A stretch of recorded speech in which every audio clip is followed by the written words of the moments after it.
retour, hein. C'est astronomique, hein, c'est comme ça. Alors il faudrait regarder dans le détail à quoi ça correspond, ces rétrogradations-là, d'un point de vue astronomique. Mais en tous les cas, sur le plan astrologique, lorsqu'une planète comme ça retourne en arrière et qu'elle reforme des aspects sur certains, en transit sur certains autres planètes du thème, certaines autres planètes du thème, eh bien, elle a un impact beaucoup plus puissant, hein, puisque c'est comme un sillon. Elle passe une première fois, ensuite elle retourne en arrière, du coup le sillon s'approfondit, et le troisième passage, il y a toujours 3 passages. D'ailleurs, vous remarquerez que comme par hasard, lorsqu'on parle de la loi des séries, on dit toujours jamais 203. Eh bien, c'est en lien finalement. Moi, je suis intimement convaincue que c'est en lien avec ces phénomènes de rétrogradation où à chaque fois, lorsqu'une planète retourne en arrière, eh bien, il y a un mouvement de va-et-vient qui se fait 3 fois. Donc là, la question était de savoir si Saturne n'allait faire que passer. Et du coup, je dirais chatouiller Pluton et Eris, simplement peut-être une quinzaine de jours à peu près, hein, à peu près, ça fait à peu près ça, Saturne, hein, au niveau de son déplacement, ou bien, peut-être un peu plus, ça dépend, ou bien est-ce qu'elle allait stagner pendant plusieurs mois. Et donc, il s'avère qu'en 1780, l'année 1789 est marquée par un Saturne qui a stagné, qui est revenu et qui a stimulé, chauffé à blanc, à la fois donc sa position initiale en 1759, mais également qui a réveillé ces deux-là qui demandent pas grand-chose pour pouvoir se mettre en route, et lorsque le processus est lancé, plus personne ne peut les arrêter. Ça, c'est aussi la spécificité des énergies subtiles, des énergies faibles. Lorsque quelque part on enclenche un processus, eh bien plus personne ensuite n'est en mesure d'être aux manettes. Ça échappe à tout le monde. C'est le principe finalement de l'invisible et de la transcendance d'une façon générale. Donc, tout était rassemblé sur cette année-là, en tous les cas, pour que ce soit particulièrement, qu'il y ait une rupture, en tous les cas, par rapport à l'ordre établi. Alors, quand on regarde un petit peu d'un point de vue événementiel, l'année 1789, hein, on s'aperçoit qu'il y a évidemment la prise de la Bastille, hein, ça c'est l'élément marqueur hein, au démarrage, mais surtout ce qui est particulièrement intéressant, c'est le versant, je dirais, multifactoriel. C'est-à-dire qu'évidemment, l'astrologie ne fait pas tout. Hein, ça, il faut être au clair, hein, il faut avoir la conscience de ses limites. Je dirais qu'elle ne fait pas tout, mais en tous les cas, elle participe d'un ensemble où plusieurs facteurs se combinent et où quelque part la mayonnaise prend, voilà. Et les rythmes astrologiques, les rythmes des planètes, en tous les cas, participent grandement du fait que quelque chose prend forme et que quelque chose s'orchestre. Donc là, ce qu'il y a de particulièrement pertinent, et du coup qui nous fait réfléchir en analogie par rapport à la période dans laquelle on se trouve, c'est le fait que 1789 a été déclenché. La révolution a été déclenchée par des facteurs climatiques, à savoir des sécheresses importantes hein, les années d'avant et des hivers très froids. Donc la famine a fait que la population était à cran, il y a eu une crise alimentaire et ce mini dérèglement climatique, donc on ose à peine imaginer ce que ça peut produire avec les millions de tonnes de CO2 qu'on renvoie dans l'atmosphère, ce que ça peut donner au niveau du dérèglement actuel et de la catastrophe, de la chronique annoncée de la catastrophe, de la révolution du climat à venir là sur les décennies qui arrivent. Donc c'est vrai que le parallèle en tous les cas est marquant. Ensuite, et il est d'autant plus, je dirais, moi je reconnais tous les ingrédients sur 2049. L'emballement climatique aura pu monter en puissance. Et puis l'orchestration des planètes va participer finalement d'une étincelle qui va mettre le feu aux poudres sur cette année-là de 2049. Alors évidemment, il n'y a pas besoin d'être astrologue pour anticiper qu'on va vers quelque chose de l'ordre d'une déstabilisation globale, mondiale, à cause de cette histoire de réchauffement climatique.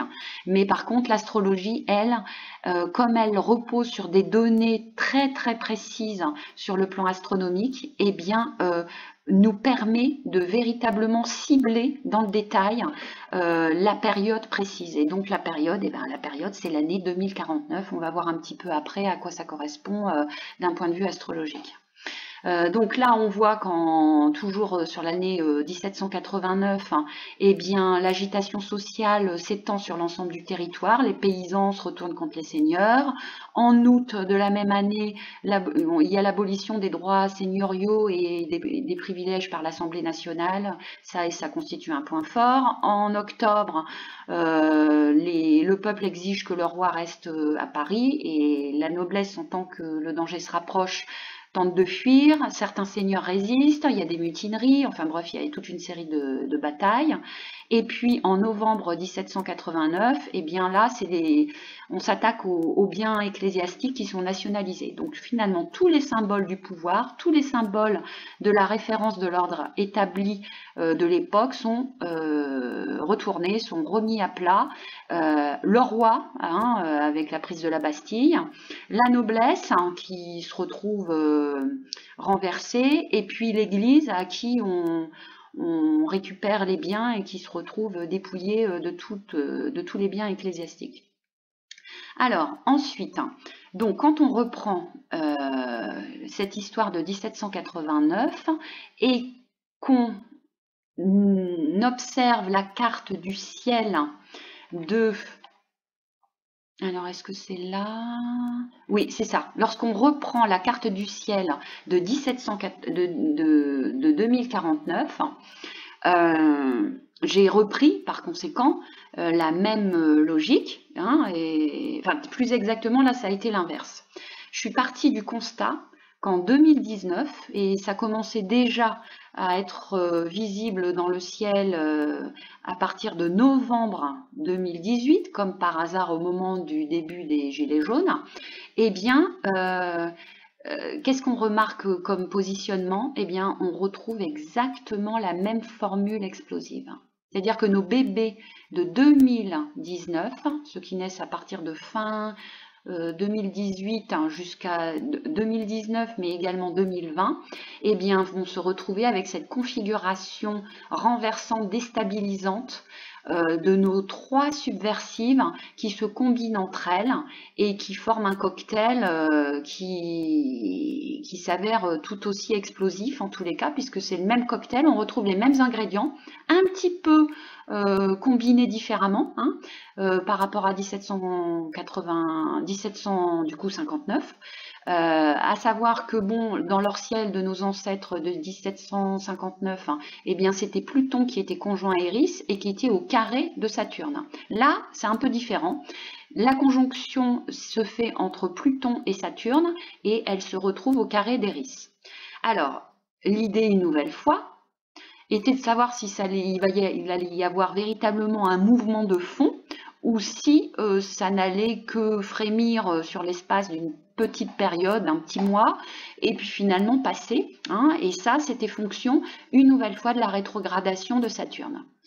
Eh bien, j'ai pas été déçue du voyage. Quand on regarde les éphémérides d'Astrodieste sur 2049, eh bien, comme pour 1789, Saturne est rétrograde. Donc, il fait pas simplement passer et puis de dire coucou, il stagne comme il faut pour chauffer à blanc le Pluton de plusieurs générations et l'Eris également de plusieurs générations, puisque comme je vous l'ai dit, ces planètes-là étant extrêmement lentes avec une révolution orbitale très longue, eh bien et bien du coup, sur plusieurs générations, le Pluton reste à peu près au même endroit et le Iris aussi, hein. Et puis la rétrogradation étant de toute façon toujours un peu large, et bien Saturne va balayer plusieurs générations de suite, aussi bien sur son point d'origine que sur Pluton et que sur Iris. Donc je me suis dit, eh ben voilà, on est bien. La prochaine révolution, au moins je suis prévenue. Ça va être pour 2049. Alors, voilà, je me suis dit, oh là là, 2049, hein, j'aurai plus de 80 ans. Oh là là oh là là, pour supporter comme ça un renversement de société, j'étais pas très emballée par le programme. Alors j'ai été regarder du coup du côté des éphémérides de 2049 pour voir mon petit cas personnel, si j'allais être soumis comment je pourrais dire, à une période particulièrement déstabilisante et précarisante. Bon, j'ai été un peu rassurée. Paradoxalement, je voyais de la popularité, ce qui peut-être laisse entendre que ce que je suis en train de dire là, eh bien, comme ça va passer sur le net, hein, eh bien, cette parole-là va peut-être être retrouvée en 2049 et on se dira, eh bien, la petite mémé, mine de rien, elle avait bien vu dès 2019. Hein. Donc, alors, cette idée-là, je vous raconte ça parce que finalement, cette idée-là, elle m'a amenée à une autre idée. Je me suis dit, bon, on va aller regarder un petit peu après l'année de révolution, parce que si on voit que le contexte continue d'être aussi déstabilisant, subversif, chaotique, anéantissant, eh ben c'est pas très bon signe. J'ai été donc regarder d'abord, parce que la seule validation dont on dispose, enfin que je dis de référence sur lequel je pouvais m'appuyer, c'était ce qui s'était passé d'un point de vue historique. Du coup, je me suis tournée vers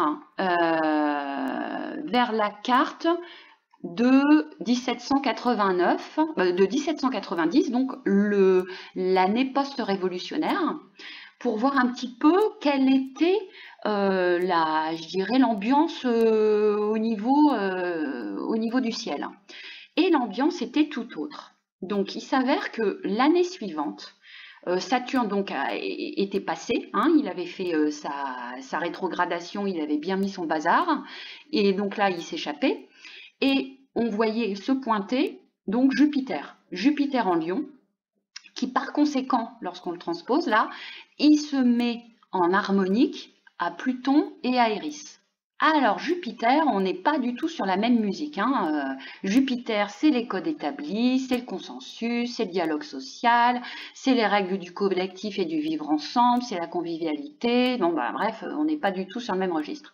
Donc je me suis dit, bon, alors il y avait ça, puis il y avait également Mars qui se trouvait en rétrogradation, parce que Mars sinon fait vraiment que passer très rapidement. Mais cette année-là, elle a fait son petit aller-retour là. Du coup, elle a également pu, je dirais, amplifier et soutenir le mouvement de Jupiter, Trigone, Pluton, Eris.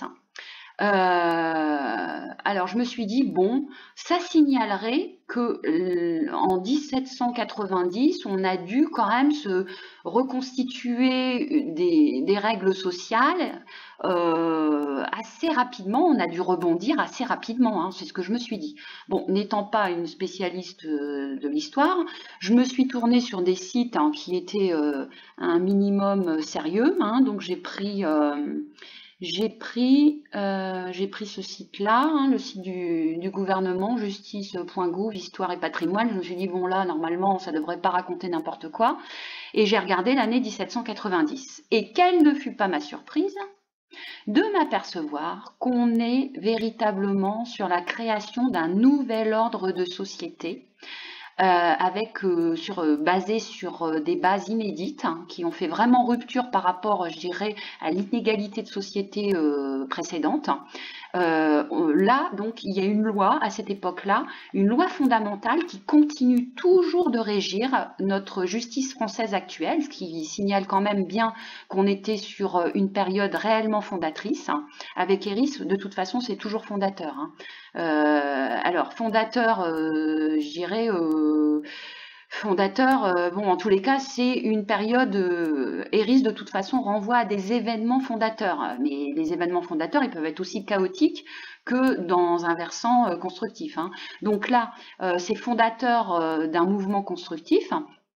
Là, on s'aperçoit que cette loi, elle instaure la séparation entre les deux ordres de juridiction, un ordre judiciaire, un ordre administratif, qui a un principe d'égalité devant la justice et de sa gratuité, le droit de faire appel, le jury populaire en matière criminelle, la professionnalisation des magistrats.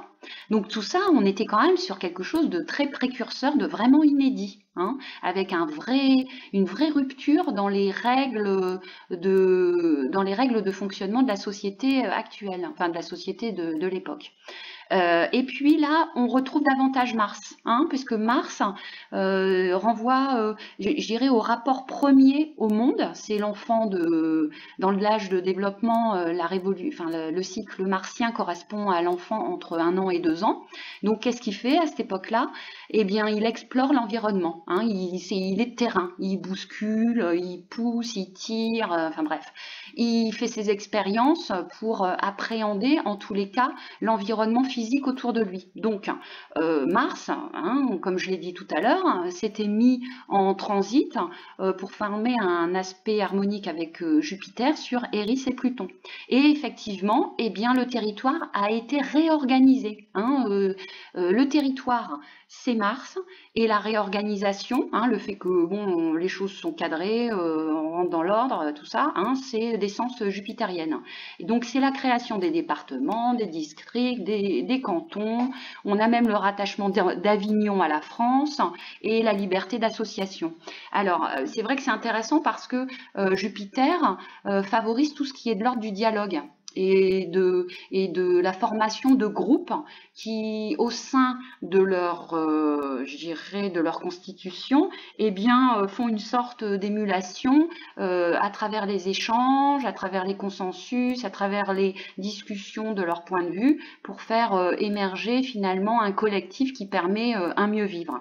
Donc, et du coup, qui peut être force de proposition pour faire avancer les pratiques de la société. Donc là, bon, c'était intéressant, c'était également un symbole jupitérien.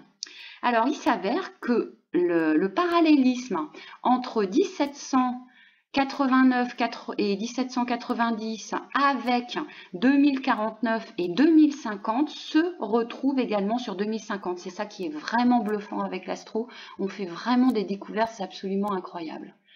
Donc, quand on regarde le ciel de 2050, eh bien, on trouve donc un Jupiter qui est en Lion, comme à l'époque de 1790, et qui va reformer un aspect harmonique à Eris, donc qui va à nouveau la polisser, qui va permettre l'instauration et la création, puisque Eris est une planète destructive mais aussi créative, c'est les faces d'une même médaille, donc la création d'un nouvel ordre de société avec de nouvelles lois, une nouvelle réglementation, une nouvelle façon de vivre ensemble sur une base beaucoup plus égalitaire. Et Mars, donc, se retrouve aussi dans la partie. Alors, alors je dis toujours elle, hein, mais ça pourrait être il, hein, mais bon, moi je dis elle parce qu'à chaque fois je pense à planète, hein, mais Mars donc va se retrouver opposé quand même dans le ciel à Jupiter Lion, même si elle forme donc Mars une harmonique avec Eris, elle se retrouve pas quand même en convergence avec Jupiter pour unir ses forces, hein, parce qu'il reste en tension, il y a quand même une idée de déblocage fort, mais sous une forme, je dirais, plus brutale, hein, probablement plus brutale, avec beaucoup plus de tension. Il y aura certainement beaucoup plus de tension, le consensus va se trouver certainement moins facilement parce qu'il va y avoir quelque chose en tous les cas entre l'énergie de Mars et l'énergie de Jupiter en Lion qui, même si elles sont harmoniques à Eris, donc vont favoriser le fait qu'on arrive à retomber sur nos pieds, nous pauvres humains, au sein de la planète. On va certainement réussir à rebondir rapidement, hein, donc ça c'est la bonne nouvelle. mais quand même cette opposition-là signale que les conditions d'existence, parce que ces deux planètes-là, elles renvoient aux conditions d'existence, ça laisse quand même entendre que ces conditions d'existence vont rester dures, vont rester éprouvantes. Bah oui, parce que la petite sécheresse et les petits hivers rigoureux de 1789, même si ça a impacté violemment la population, on n'était pas sur un phénomène climatique de l'ampleur de celui qui risque bien de nous tomber dessus en 2050. Donc je pense que quand même les conditions vont obliger à faire beaucoup plus d'efforts pour arriver à s'en sortir et pour pouvoir se réadapter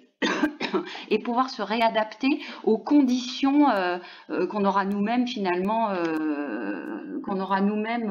créées en envoyant tous nos gaz carboniques là dans l'atmosphère. Donc, bon, la nouvelle qui est un peu inquiétante, hein, surtout sur ceux de ma génération, eh bien, c'est qu'on va faire face à un renversement de société, mais ça ne sera pas que la France, hein, puisque de toute façon, c'est un mouvement global, hein, puisque c'est pas que les petits Français qui ont dans leur ciel de naissance Saturne, Pluton, Carré Eris au démarrage. Non, ça touche la planète entière. Donc il va y avoir un mouvement global. En tous les cas, il faut s'y préparer. Hein, il faut s'y préparer. Alors s'y préparer comment? Il faudrait s'y préparer en faisant que les actions politiques actuelles aillent dans le bon sens, hein, ce qui est loin d'être évident. Mais bon, il faut aussi s'y préparer, je dirais, psychologiquement, parce qu'on ne va pas vers des lendemains très tranquilles, hein, très pépères. Hein. Le troisième âge, il va être rock'n'roll hein, pour ceux qui vont être de ma génération. Donc, par contre, la bonne nouvelle, c'est qu'effectivement, l'espèce humaine, bon, on le sait, elle rebondit quand même très rapidement et arrivera à se reconstituer, je dirais, pour arriver à être sur un ordre plus égalitaire et un peu plus fonctionnel, même si les conditions, je pense, vont rester dures par rapport à 1790. Donc, voilà. Alors, cette histoire-là a fait que je me suis dit, waouh, effectivement, les germes de cette future révolution de 2049, eh bien, les germes sont plantés actuellement sur toute cette année-là 2019 et que c'est donc nos petits bébés révolutionnaires là qui vont probablement être en première ligne sur cette époque-là, sur cette période-là. Et du coup, je me suis dit, mais oui, tiens, ça c'est intéressant, il y a un bébé royal révolutionnaire qui est né en 2019. C'est le petit Archie, petit-fils d'Élisabeth II. Donc Archie Harrison